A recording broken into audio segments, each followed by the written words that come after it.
The forgetting was a ceremony you never agreed to. You didn't forget by accident. You were immersed into forgetting, wrapped in routines, fed repetition, trained in disconnection. But your soul didn't forget. It stored everything in a chamber beyond the reach of noise, waiting for this moment. And if something in you stirs as you hear these words, it means your remembering has already begun. Chapter 1. The moment the veil was placed, the programmed amnesia didn't begin with forgetting. It began with conditioning. Before your first word, before your first step, even before your first memory, a subtle ritual took place. You were born luminous, a consciousness woven from stars, still vibrating with the memory of other lifetimes, still echoing the wisdom of higher realms. But this world had other plans. Not evil plans, just old ones, mechanized, systemic, and meticulously designed to make you forget who you are. They called it education, but it was installation. A gradual overwrite of your soul memory, of your multidimensional nature, of the inner codes encoded in your spiritual DNA. You learned to read books, but forgot how to read energy. You memorized facts, but lost the language of dreams. You mastered logic, but forgot the intuition that once guided your entire being. And when you started asking cosmic questions, why am I here? What happens after this life? Why do I feel like I don't belong? They gave you answers. Tidy, safe, flat. Answers that dimmed the light in your eyes and silenced the frequencies in your chest. That was the first veil, but there were more. Each time you were told to be realistic, a veil. Each time you were warned to stop imagining, a veil. Each time your sensitivity was called weakness, another veil. And without knowing why, you stopped speaking the truth of your soul. You stopped mentioning the beings you saw in dreams. You stopped following the synchronicities that once felt like divine breadcrumbs. You stopped trusting the chills that ran down your spine when something important was near. Because everyone else seemed fine living inside the matrix, obeying the code, following the path. But you were never meant to fit into the simulation. You were meant to disrupt it. Your true identity is not a profession, not a name, not a body.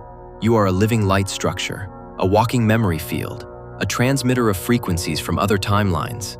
You carry the akashic resonance of every life you've ever lived, the celestial blueprints of civilizations long erased, the vibrational codes of soul contracts you signed before incarnating. And all of that was programmed to go quiet until you were ready. That time is now. Chapter 2. The Echo That Never Stopped.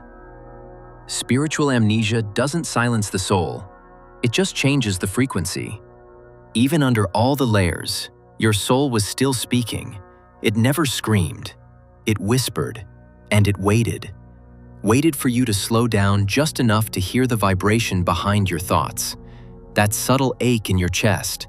It's not depression. It's the pull of an encoded memory resurfacing. That strange magnetism to people you barely know. It's not coincidence. It's the repetition of karmic frequencies from other timelines. That constant feeling of I'm meant for something else is not fantasy. It's the resonance of your soul contract, calling you back. Because even when you forgot, your energy field didn't. It stored the patterns. It tracked the alignments. It recorded every lesson your mind couldn't hold. And so, the echo returned, in waves. First through recurring dreams, then came the synchronicities. You think of someone, they call. You ask for a sign, and a number appears. You feel lost, and a random book falls from a shelf with the exact sentence you needed. This is the language of the soul, precise, geometric, divine. The soul doesn't speak louder. It waits for you to become still enough to match its frequency. Chapter 3. The signs were never random. They were keys left in plain sight. Your soul is speaking through repeating numbers, synchronicities, and sacred patterns. You've seen it. You felt it. That strange moment when you glance at the clock and it's 11:11 again. Then comes 333 on the license plate ahead, 555 on your receipt. A stranger messages you at 4:44, and inside something stirs. Because your soul has been leaving markers. These numbers are not decoration, they are dimensional coordinates. Each code is a frequency door, not a superstition, not a pattern, but a pulse. Your soul doesn't reward belief, it responds to attention. You begin to live inside guidance, not outside of it. The more you see it, the more precise it becomes. The more you trust it, the more it answers. Chapter 4. You were never just human. You were designed as a living archive of light. They taught you to doubt what was already written in you. You've always felt different, because beneath the skin, breath, and smile, there was another structure, a light body, a sacred geometry made of memory, code, and vibration. You are a carrier of Akashic frequencies, a walking blueprint of past and future lifetimes, a soul system reawakening through resonance. This is not awakening by effort, it's reassembly by truth. And when your light body begins to stir, your reality begins to reshape around it. Not because you want more light, but because you've remembered you are it. Chapter 5. There's a reason you're remembering now. The universe moves on cosmic timing, not human schedules. Your awakening was not late. It was precision-coded. Your soul chose this moment. Not when you were young, not when you were desperate. Now.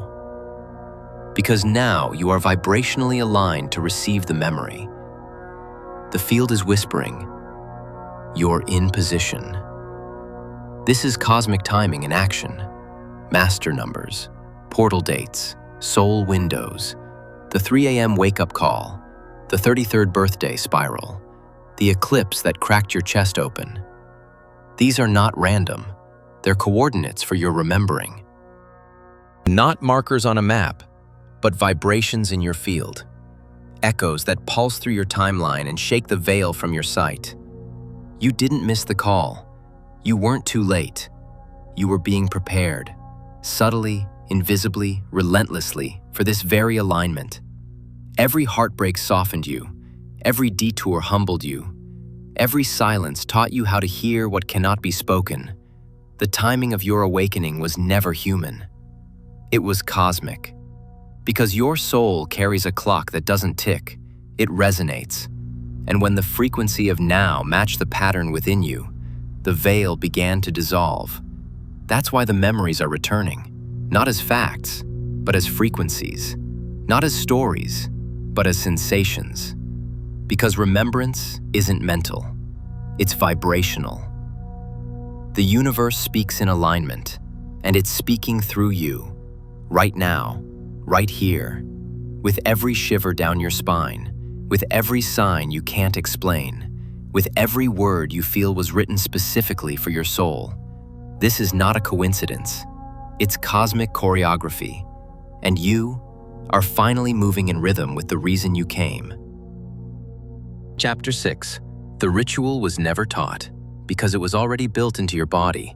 You don't need a mantra, you need to remember the note that was yours. The ancient ones didn't leave techniques, they left architecture inside you. The key isn't breath, it isn't posture, it's sound. Not a mantra, a note, a frequency that once was you, before you had a name. And it's stored, not in the crown, but in the back of your neck and the depth of your diaphragm. To retrieve it, sit in silence. Feel the spiral of golden light at the base of the skull. Breathe low into your belly. Let the hum emerge. No rhythm, no control. You'll know it when it resonates in your spine.